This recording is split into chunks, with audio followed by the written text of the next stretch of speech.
A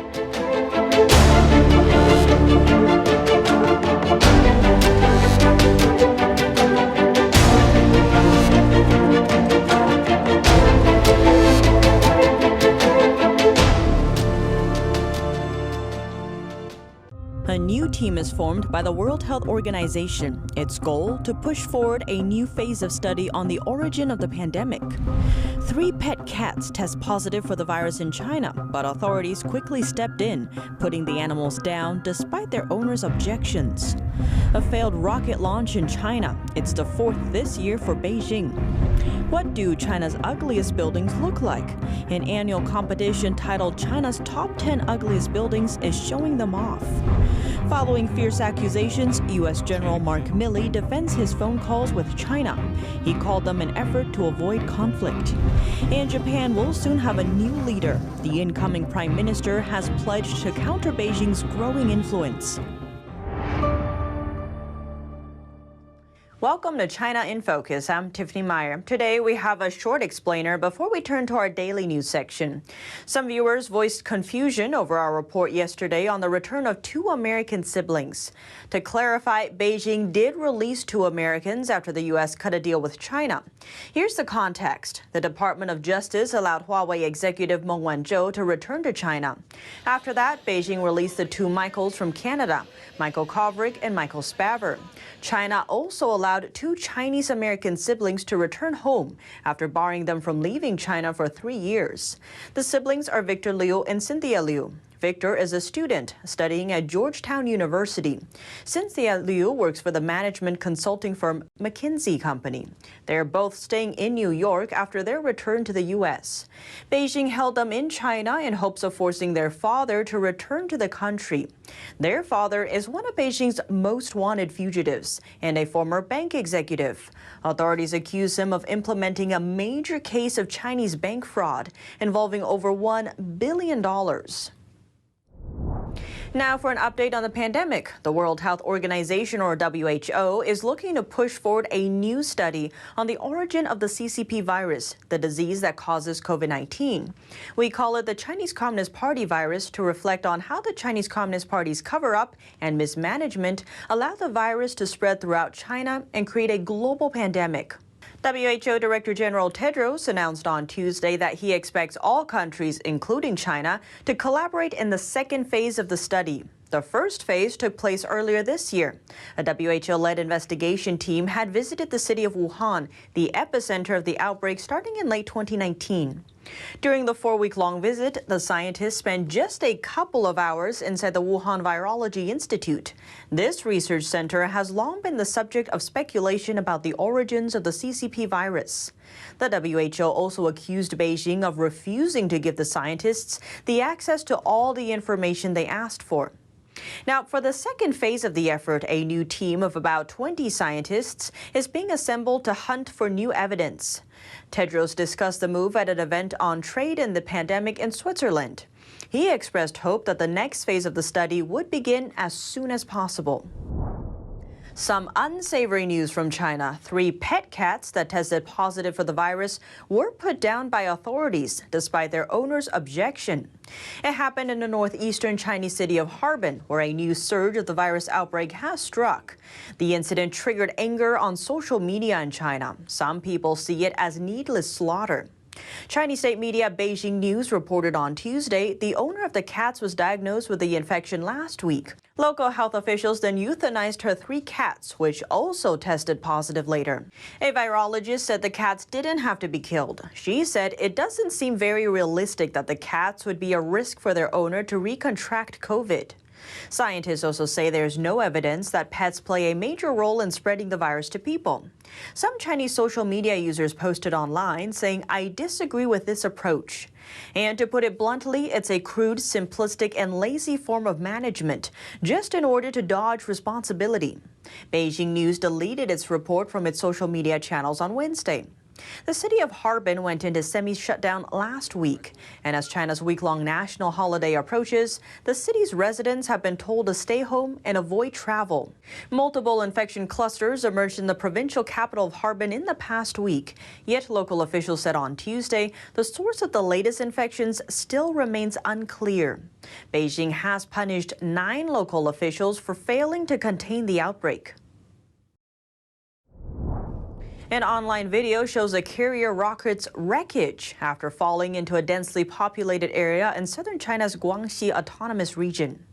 The footage shows the aftermath of a Chinese satellite failure. China state media reported that a new satellite China sent into space on Monday appeared abnormal after it entered orbit, and then the rocket failed. It was launched from southwestern China's Sichuan province. The video shows a big chunk of the wreckage turning in the air. There is no evidence that the U.S. ban of high-end chips to China is related to the failure, but it is a fact that before the ban, failed rocket launches were rare. But after the ban was introduced, many more failures were reported from China. Earlier this month, a rocket failed to bring a satellite into orbit in China's northwestern Gansu province, and there were 2 other similar incidents this year. Launch failure is not the only problem. Another issue is more worrying for the people on the ground, a chance that the rocket's wreckage could fall onto their homes. In 2019, a rocket's wreckage fell on houses, causing a fire. And 3 years ago, a rocket wreckage even caused an explosion. China's Evergrande has run out of cash and is now hundreds of billions of dollars in debt. Its crisis has pushed many suppliers to the brink of bankruptcy. One supplier said the group had not paid him since June. NTD's Xiaohua Li has more. This is Guohui, a supplier for China's Evergrande Group. The firm provides cleaning and repair services for the property giant's apartments. But the payments stopped in June. Evergrande has run short of cash and is now over $300 billion in debt. The crisis has pushed Guo's firm, which employs hundreds and many others, to the brink of bankruptcy. Guo is now struggling to pay debts and wages. There's no way around it this time. I have to sell the car. If I don't sell my car and Evergrande doesn't give me money, I won't be able to pay back my bank loan. In a scramble to find cash, Guo is selling his Porsche and put his apartment on the market. Let me sit in my car one more time. It was quite sad to sit in my own car for the last time. Goodbye to my car. Guo says he has been working with Evergrande since 2017. The group accounted for 90% of his business when he started facing problems in June. Evergrande did not respond to a request for a comment. In this situation, there is nothing much we can do. We visited their head and contact person, and they said they couldn't pay us without money. When we asked when it would be paid, they said they don't know. Guo's company receives digital commercial papers in payment for Evergrande. It then takes 1 year before they can start clearing, and then another year before payment. Recent missed payments have pushed Guo's bottom line into the red. I can tell you from the bottom of my heart, I haven't had a good night's sleep since June. What we can do now is just trust the government will help us to solve it. But I have also prepared for the worst possible scenario, which is the company going bankrupt.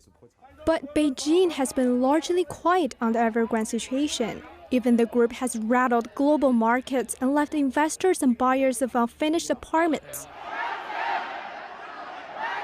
and triggered protests at his offices this month. Guo had been planning to hand his business over to his son so that he and his wife could travel abroad. That plan was thwarted, first by the pandemic and then by Evergrande's crisis. 包总你好。你好，那这样子吧，我明天去一下那个广发银行那边以后，我就直接开到你4S店把车给你了，就明天直接去办手续了，好不好？好，可以。好。好，谢谢支持。好。那明天见。好，拜拜。拜拜。 Before the payments suddenly stopped, Guo had a team of 300 cleaning thousands of apartments at an Evergrande property, most of them migrants from less wealthy provinces in China. Now, Evergrande owes them over $3 million. Xiaohua Li, NTD News. The annual competition to find China's top 10 ugliest buildings has begun. Candidates include bridges, gates, hotels, and even a church. Let's see some. Currently, top of the list is a gate at Zhejiang University, one of China's oldest and most prestigious higher education institutions. The gate has a width of 88 meters or almost 290 feet. It's equal to 6 basketball fields put together shoulder to shoulder. Suggested criteria for this competition include having an extremely unreasonable structural function, or a building could qualify by being extremely incongruous with the surrounding environment and natural conditions. A comment asks what's the purpose of this gate, saying there is no road at the entrance, no passageway for cars or people. What's it for? Second on the list is a suspension bridge in the southwestern province of Sichuan. The towers of this bridge are 2 pairs of men and women dressed in traditional costumes, which some say are terrifying. They compare the people at the foot of the lady to ants at the foot of an elephant. The third is a violin-shaped church in the southern province of Guangdong. The church is built amid old buildings. The structure makes people ask if the church has anything to do with a violin. The fourth is a hotel in the shape of Russian nesting dolls. The building is part of a themed resort in Inner Mongolia. The hotel combines a glass curtain wall, European-style building base, transparent interior structure, and cloister-style sightseeing platform. But the comments for this are mostly positive. A person says, as a tourist building, it's actually not bad. The shape and interior are quite distinctive. Some say they like it and that it's not ugly as a tourist attraction. The next in line is an art museum for children in central China's Xi'an city, which is said to cause agglomeration phobia. The online voting is open until December, and results will be out by the end of the year. General Mark Milley on Tuesday defended his controversial call to his Chinese counterpart, saying his task at that time was to de-escalate. My loyalty to this nation, its people, and the Constitution hasn't changed and will never change as long as I have a... Testifying before the Senate, General Mark Milley says he was conducting his duties when he spoke to his Chinese counterpart over the phone. My task at that time was to de-escalate. My message again was consistent. Stay calm, steady, and de-escalate. We are not going to attack you. Reports of the calls first emerged in a new book by 2 Washington Post journalists. The book describes how Milley made 2 supposedly secret calls to Chinese General Li Zhuocheng and had promised to warn China if the U.S. decides to attack. Milley confirmed the calls, but denied they were secret. The specific purpose of the October and January calls were generated by concerning intelligence, which caused us to believe the Chinese were worried about an attack on them by the United States. Some in Congress condemned Milley and have demanded his resignation. But Milley defended the phone calls, saying he had no intention of usurping authority. At no time was I attempting to change or influence the process, usurp authority, or insert myself in the chain of command. The Tuesday hearing largely focused on the troop withdrawal from Afghanistan, but questions swerved into the calls. Republican Senator Dan Sullivan challenged Milley, telling Reuters Milley would be executed for that kind of behavior in China. Other senators also urged President Joe Biden to fire him, but Biden indicated earlier he stood behind Milley. The U.S. Secretary of Commerce is accusing Beijing of preventing Chinese airlines from buying U.S. aircraft. She has also accused the regime of human rights abuses and stealing intellectual property. The U.S. is accusing Beijing of violating a trade deal between the 2 countries and hindering Chinese companies from purchasing Boeing airplanes. U.S. Commerce Secretary Gina Raimondo said on Monday the Chinese government prevented its domestic airlines from buying tens of billions of dollars of U.S.-manufactured Boeing airplanes. She said similar in a previous interview with National Public Radio, accusing China of stealing U.S. intellectual property rights and creating all kinds of barriers for U.S. companies to do business in China. China accounts for 1/4 of Boeing's global market. But continuing deterioration of U.S.-China relations has added uncertainty to the prospects for cooperation between Boeing and China. Dave Calhoun is Boeing's president and chief executive officer. He says, "We cannot afford to be locked out of that market." China's foreign ministry responded days later, saying China hopes the U.S. can follow market principles and work with Beijing. Looking at another issue tied to U.S.-China relations, all eyes seem to be on Japan. That's because the nation has just learned who will become its next leader. The man's name is Fumio Kishida. He just won the leadership vote from Japan's ruling party and is set to become the country's prime minister. His new position means he'll play a critical role in America's China strategy down the road. It has to do with Japan's unique role. The country is one of America's most important allies in Asia for several reasons. It's the world's third largest economy and also maintains a robust military. On top of that, Japan is sitting at a location crucial to America's safety. It's part of an island chain that stretches all the way to Malaysia. And this island chain is a line of defense between Beijing and the west coast of the U.S., as it makes it hard for Beijing to launch submarine-based nuclear attacks. As for Kishida, he has said dealing with China will be a top priority. And in terms of defense, he wants Japan to have missile strike capabilities to counter countries like China and North Korea. He said even though Japan can't strike first, it needs to have the ability to strike back if it gets hit. He added, don't we need to have the ability to block the other side's missile attack ability? That's the problem I'm pointing out. He's also concerned about China's advancing military technology, like hypersonic missiles. He says the other side's technology is advancing every day and that beefing up Japan's defense is a very important political issue. Kishida has also expressed concerns about a potential Beijing invasion of Taiwan. He says Taiwan is on the front line of a potential clash, and if anything goes wrong, Japan needs to be prepared. But he points out that Japan can't act on its own and that it needs to conduct simulations with the U.S. Though Kishida doesn't support the idea of Japan getting nuclear submarines, these kinds of submarines would greatly enhance a country's combat ability as they are faster, quieter, and can operate underwater for longer. China's Vast Belt and Road Initiative, or BRI, is facing rising opposition from targeted countries as their debts mount. That's according to a study from Aid Data on Wednesday. Chinese Communist leader Xi Jinping launched BRI in 2013. Beijing has been providing enormous loans to developing countries that can barely afford the projects. Some call Beijing's ambitious initiative a global trial of trouble or debt trap diplomacy, and so on. Study from a U.S. research lab, Aid Data, shows that BRI is facing major backlashes abroad. One of the study's authors, Brad Park, says a growing number of policymakers in low and middle income countries are mothballing high-profile BRI projects because of overpricing, corruption, and debt sustainability concerns. The Aid Data study did the research on over 13,000 projects in more than 150 countries. The study lasts for 18 years, and the total value of projects studied has nearly $850 billion. Park says China's average annual international development finance is more than twice that of the U.S. in any given year. Survey found that over one-third of the BRI projects are trapped in corruption, labor violations, and pollutions.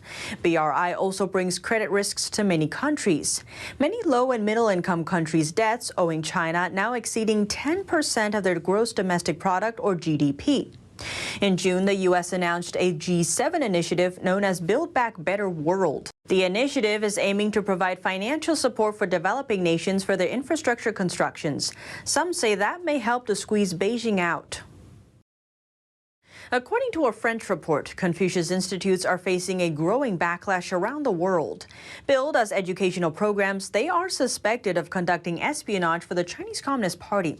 One of these institutes in France has received public funding, which stirred up controversy. NTD's David Vivez has the story. The Confucius Institute in Angers, France, will be given 40,000 euros by a regional council. Confucius Institutes are promoted as education centers for Chinese language and culture. They are run by Hanban, an organization under the Chinese Ministry of Education that promotes communist ideology and the agenda of the Chinese Communist Party, or CCP. The council's decision has been denounced by MP Guillaume Garot, who said the institute is a means of espionage for the CCP. Garot quotes a 650-page report released last week by a think tank attached to the French Ministry of Armed Forces, saying China uses networks to infiltrate foreign countries. According to the report, the Confucius Institutes allow the CCP to expand its influence and also serve as a way to build a network with local politicians. The institutes are mostly created within universities. The report also says the CCP then uses the institutes to reinforce ties with the universities. It proposes funding for the universities from Chinese groups, which allow the CCP to infiltrate the university, control the narrative on China, and even conduct espionage activities. According to the head of a local human rights association, the institute in Angers should not have received the funding. Not all institutes are funded, but most of them receive about 35,000 to 40,000 euros from local politicians. There are so many associations, charities, and programs for the youth that have to shut down, and yet the institute received 40,000 euros. This is a shame. Guiraud said most of the institutes in France are funded half by public subvention and half by the Chinese Communist regime via Hanban.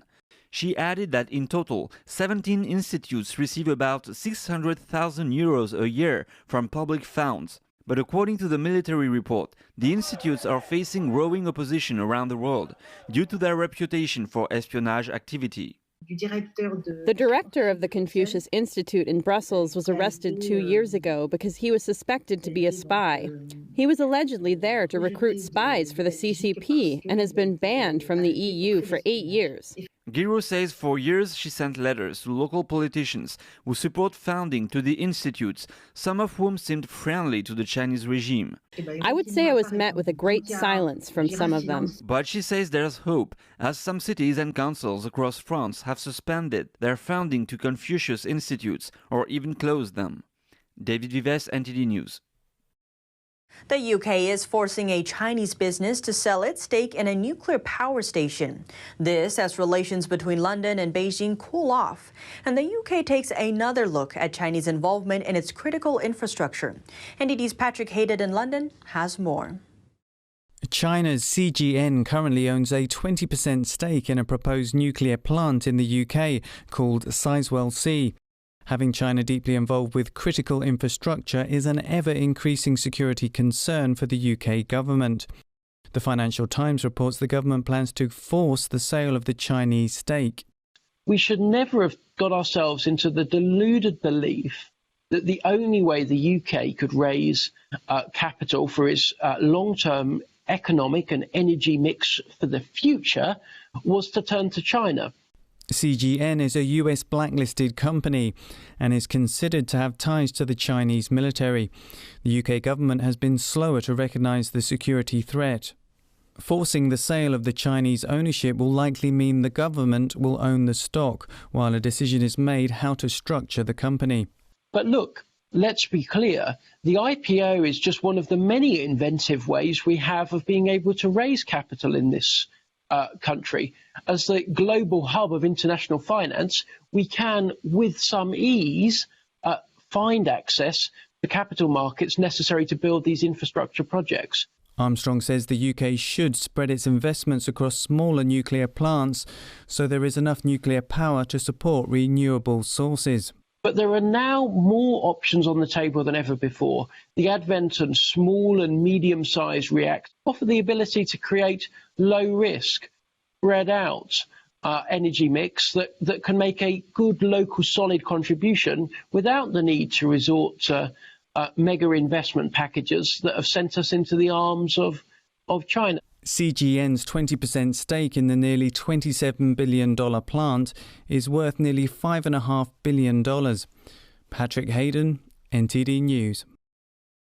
And that's all for today's China in Focus. Thanks for watching and see you tomorrow.